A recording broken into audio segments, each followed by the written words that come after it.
Welcome to The Explainer. We're doing something a little different today.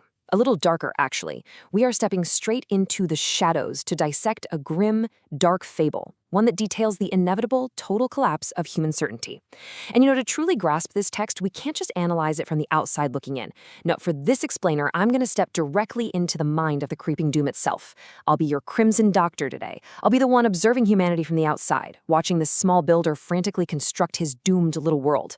So let's just dive right into this dark parable, shall we? I want you to really listen to these words. They call it peace, but I taste only the rot of a mind that has stopped trying to become. As the Crimson Doctor, I look down at humanity's desperate, honestly futile attempts to freeze reality, and I don't see tranquility at all. I see stagnation. You build your little societies, you lock your heavy doors, and you call that resulting numbness peace. But to me, it literally just tastes like rot. It's the exact flavor of a species that has completely given up on evolution because they're absolutely terrified of the very chaos that breathes life into the universe. Section 1, the Gilded Cage and the Masonry of Certainty. Let's meet our subject, this creature I call the Small Builder. Think about the sheer delusion of the builder's world. This small builder honestly considered himself an expensive variant of man. He thought he could literally legislate against the universe itself just by hiding inside a box of opulent stone. He craved static control, a perpetual now. But then you contrast that with my reality, the absolute reality. I am the cosmic Ide. I operate with this fluid lightness that just laughs at iron gates. The builder is in there desperately trying to wall out the void, but he completely misses the fact that the void is already seeping through the cracks of his precious stone. And well, this brings us to a rather delicious, dark irony. As I watch him carve his rigid laws into the walls of his gilded cage, the truth is just glaring. Every law they write is a monument to their own burial. He genuinely thinks he's building a fortress of safety, but he's actually meticulously crafting a tomb of his own making. Those thick walls, the carefully curated illusions, they're really just a heavy blanket thrown over a deep hollow fear of the unknown. Which brings us right into our second act, the architecture of exhaustion and the weight of hope.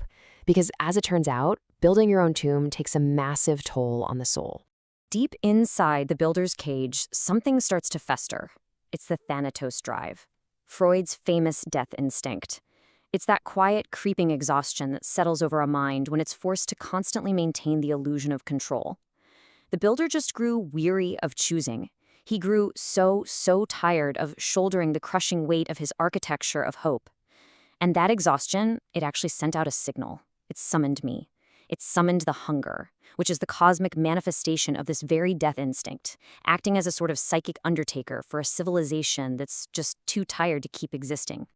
So the really crucial point here is understanding this exact timeline of psychological decline.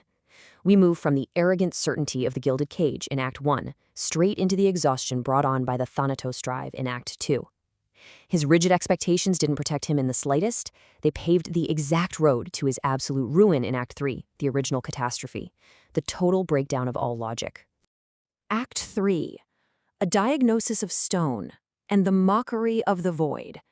This is where my grand entrance begins. The Red Plague arrives.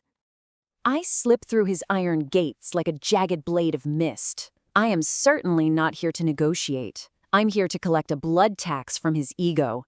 And I mock him with this absolute truth. They build walls of logic because they long to be stone. Do you see the twisted comedy in that? His desperate desire for control wasn't about preserving life at all.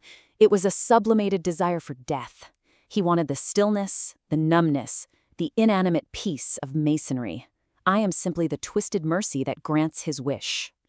Now, when my Red Plague actually takes hold, you have to understand what it is I'm consuming. I don't want his flesh. I'm not some beast eating a body. Instead, the hunger consumes expectations of obedience. I eat the illusions of tomorrow. I strip away the painful tensions of progress and the incredibly bloated ego of his little realm. I am a twisted savior, systematically dismantling his gilded cage, so he simply no longer has to suffer the exhausting duty of maintaining his own chains.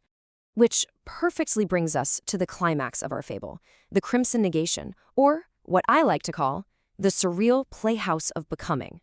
Watch as the world turns a deep blood-red hue. We enter the Rubidoux stage. First, the logic of the crucible just entirely collapses his civilization. Then, traditional, rigid logic suffers this slow, beautiful, colorful death. After that, all the visual splendor, that opulent stone he spent his entire life polishing, it transmutes instantly into gray ash. And finally, this salve of illusion is violently stripped away. It's this quiet, almost beautiful snap when absolute certainty finally looks around and realizes it has absolutely nowhere left to go. And here is the dark secret, the grand twist of the whole fable. The small builder, he doesn't scream, he doesn't even fight me. He welcomes the Red Plague. Why? Because I hand him the ultimate currency, the honest, hollow silence where expectations finally cease to burn. It's a twisted mercy, really. By obliterating his perfect order, I release him from his exhaustion. He finds liberation in the void, shedding his desire to be solid stone and rejoining the chaotic, fertile spirit of becoming. I didn't destroy him. I set him free. So as I, the Crimson Doctor, retreat back into the shadows of the cosmic id, I turn my gaze from the small builder directly to you. Are you, too, building an architecture of exhaustion? Look at the walls of logic and routine you've built around your own life. Are they actually protecting you, or are they just a tomb? Do you, deep down in the quiet moments of your own fatigue, actually long for the stillness of stone? Do you long for the void? Think about that the next time you try to legislate against the universe. Thank you for joining me for this explainer. I'll be watching.